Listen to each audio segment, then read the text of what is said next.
ओम नमः शिवाय। हर हर महादेव। जय माता मनसा रानी नमः। जय मां मातंगे नमः।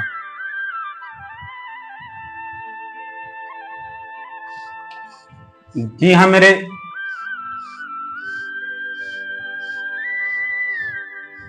YouTube चैनल के सभी मित्र भाइयों माता बहनों को सने भरा नमस्कार।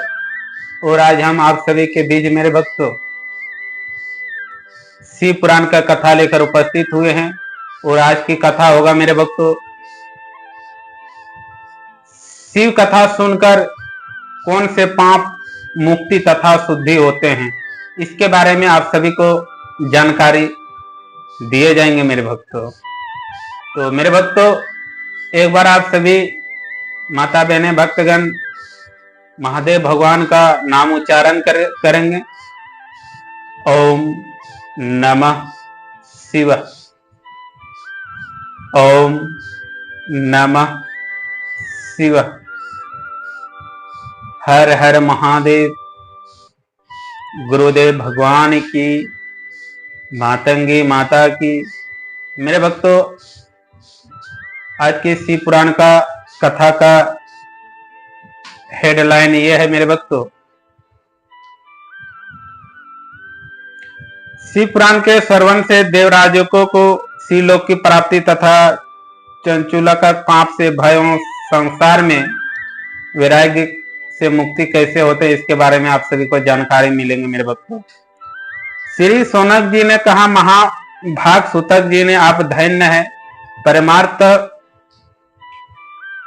तत्व का ज्ञाता है। आपने कृपा करके हम लोगों को यह बड़ी अद्भुत एवं दिव्य कथा सुनाई है। भूतल पर इस कथा के समान कल्याण का सर्वश्रेष्ठ साधन दूसरा कोई नहीं है मेरे भक्तों। यह बात हमने आज आपकी कृपा से निश्चय पूर्वक समझ ली है। सुतक जी, कलयुग में इस कथा के द्वारा कौन कौन से पापी शुद्ध होते हैं और उन्हें कृपा पूर्वक बताइए और इस जगत को कृतार्थ कीजिए। तो सूतक जी ने कहा, मेरे भक्तों, मुनि जो मनुष्य पापी दुराचारी खल तथा काम क्रोध आदि में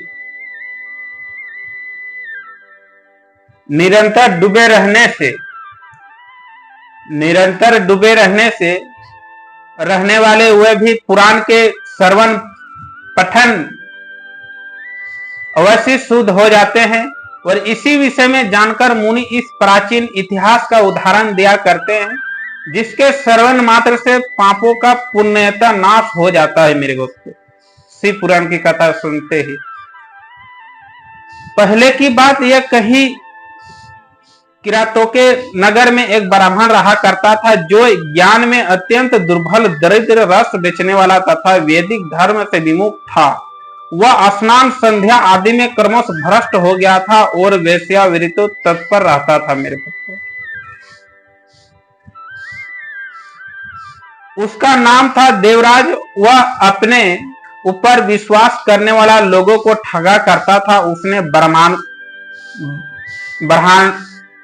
क्षत्रिय, वैश्य, शूद्रों तथा दूसरों को भी अनेक बहानों से मारकर उनका धन हड़प लिया था। परंतु उस पापी का थोड़ा सा भी धन कभी धर्म के काम से नहीं लगा मेरे भक्तों।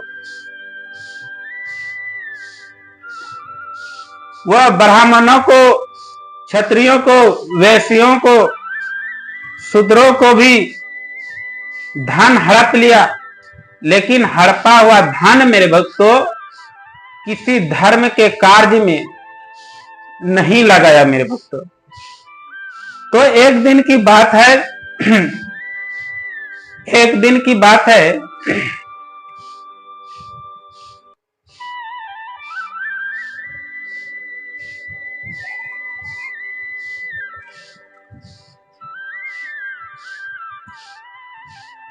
एक दिन घूमता घूमता वह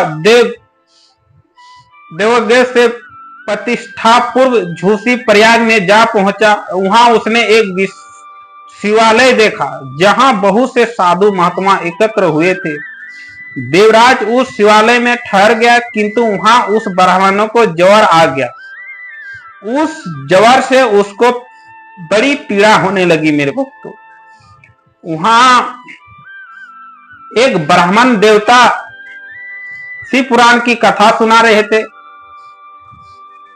और शिव पुराण की कथा सुनते ही ज्वर पड़ा हुआ देवराज ब्राह्मण के मुखारविंद से निकली हुई उस शिव कथा को निरंतर सुनता रहा। एक मास के बाद वह ज्वर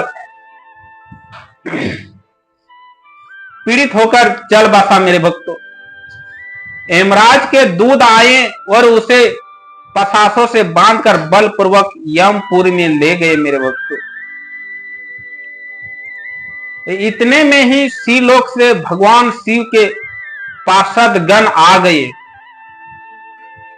वो तो 1 महीना तक ज्वर से पीड़ित रहा, और 1 महीना से पीड़ित रहकर वह उसका जीवन नष्ट और प्राण त्याग दिए। मेरे भक्तों, और यमराज के गण आए और यमराज उसको ले गए, और उतना में ही शिवलोक से पार्षद गण आ गए, और उनके गोर अंग कर्म पूर्वक समान उज्जवल थे, हाथ त्रिशूल से सुशोभित हो रहे थे। उनके संपूर्ण अंग भस्म से उदासित थे, और रुद्राक्ष की मालाएं उनके शरीर की शोभा बढ़ा रही थी।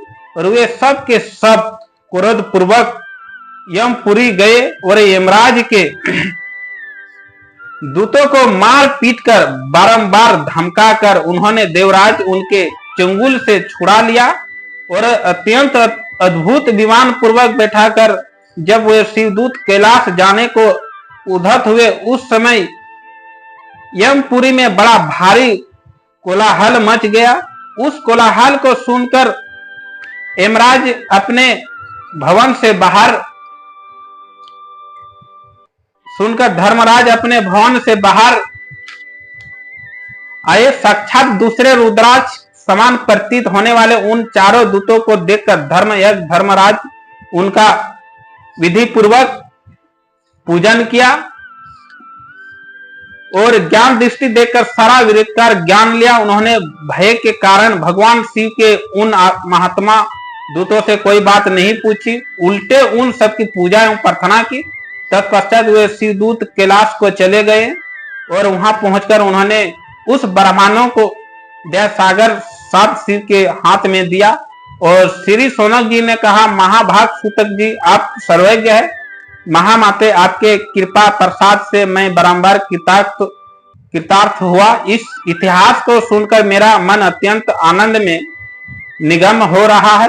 अतः आप भगवान शिव में प्रेम बढ़ने वाली शिवम धिम दूसरी कथा भी कही है। श्री सूत्र जी ने बोले, सोनक जी सुनो, मैं तुम्हारे सामने गोपनीय कथा वस्तु भी वर्णन करूंगा, क्योंकि तुम शिव भक्त अग्रंथ तथा वेदत्वों में श्रेष्ठ हो। समुद्र के निकट प्रदेश एवं वास्कल नामक ग्राम है, जहां वैदिक धर्म से विमुख महापापी दिग्ज निवास करते हैं। वे सब के सब बड़े दुष्ट है, उनका मन दूषित विषय भोगों में ही लगा रहता है। वे देव तब फिर विश्वास करते हैं। मेरे भक्तों, तो आप सभी इस कथा से क्या समझे कि एक